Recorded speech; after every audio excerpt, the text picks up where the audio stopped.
May isang tamad na babae na nakatira sa isang maliit na bayan. Ang dalagang ito ay hindi kailanman nagtrabaho. Sa halip ay paupo-upo lang siya buong araw sa harap ng salamin at nangangarap ng gising. Palagi niyang nirereklamo ang kanyang mga lumang damit, ngunit wala siyang pambili ng bago. Isang araw, naglakad-lakad siya sa bayan at habang nagtitingin siya sa mga tindahan, nabangga niya ang dalaga na nagngangalang Karen.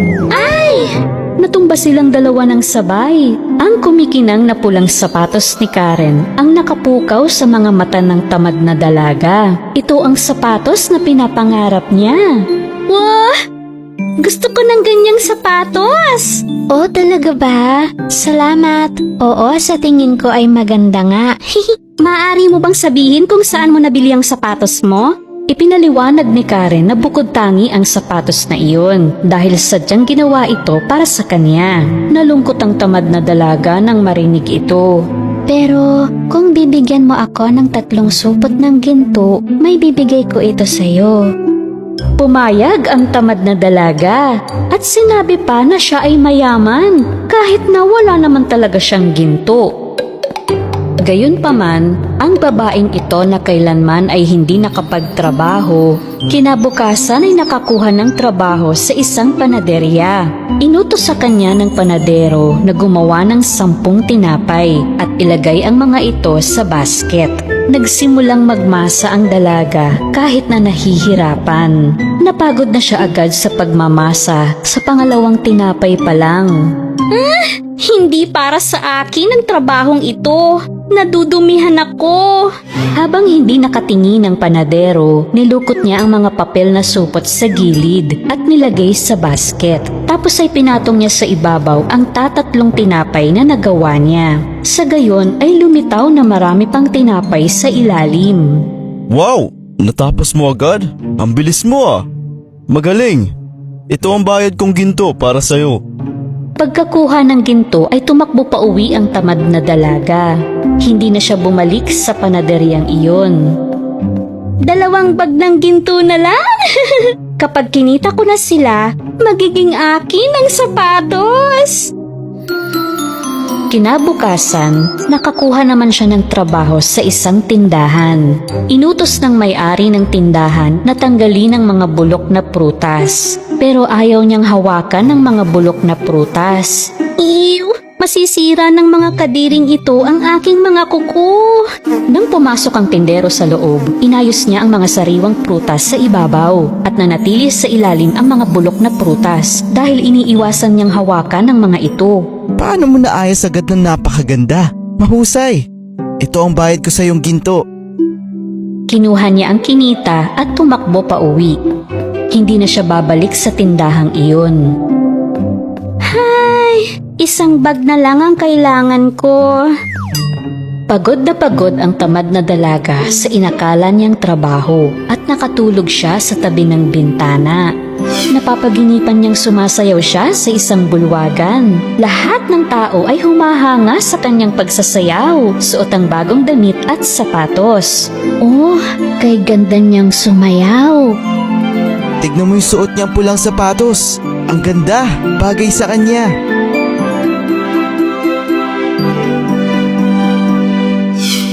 Biglang nagising ang tamad na dalaga. Kailangan ko ng isa pang mauutakan para sa pinakahuling bag ng ginto.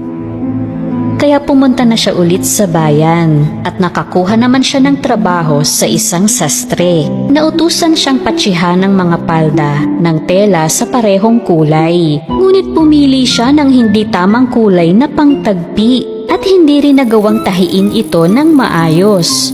Ow! Ang sakit naman matusok sa karayom. Ayoko na ngang ituloy ito.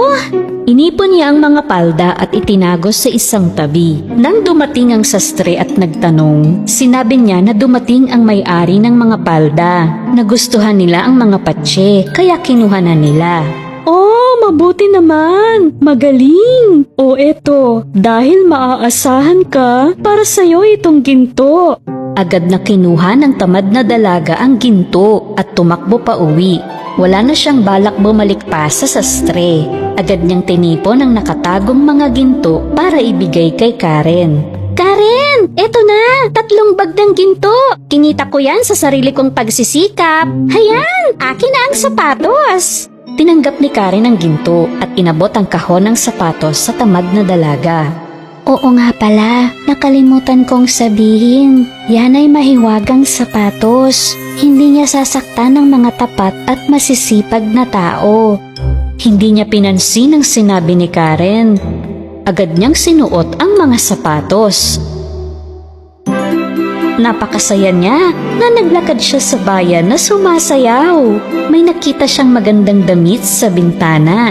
Gusto niyang huminto upang tingnan ito, ngunit hindi umaayon ang sapatos. Hoy! Anong nangyayari? Hindi ko mapigilan! Ano ba to? Tulong! Lahat ng tao sa bayan ay namamangha habang pinapanood siyang nagsasayaw.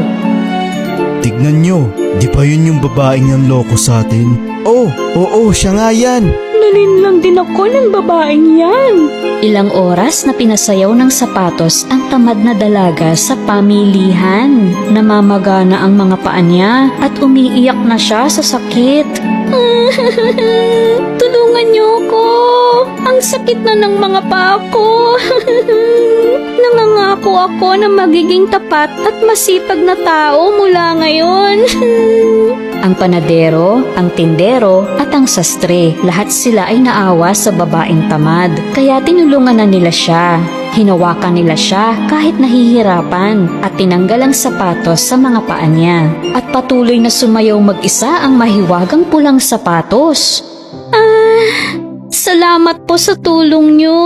Kahit na nagsinungaling ako sa inyo at walang nagawang tama, tinulungan niyo pa rin ako. Pagkatapos ng araw na iyon, wala nang tumawag sa kanya na tamad na babae dahil sumusweldo siya ng ginto sa pamamagitan ng pagtatrabaho ng tapat at hindi na siya tinatamad sa bawat trabahong makuha niya. Nakabili rin siya ng bagong damit at sapatos na gusto niya. Ngunit ang tanging hiwaga ng sapatos na ito ay walang iba kundi ang kagalakan ng magtrabaho ng tapat.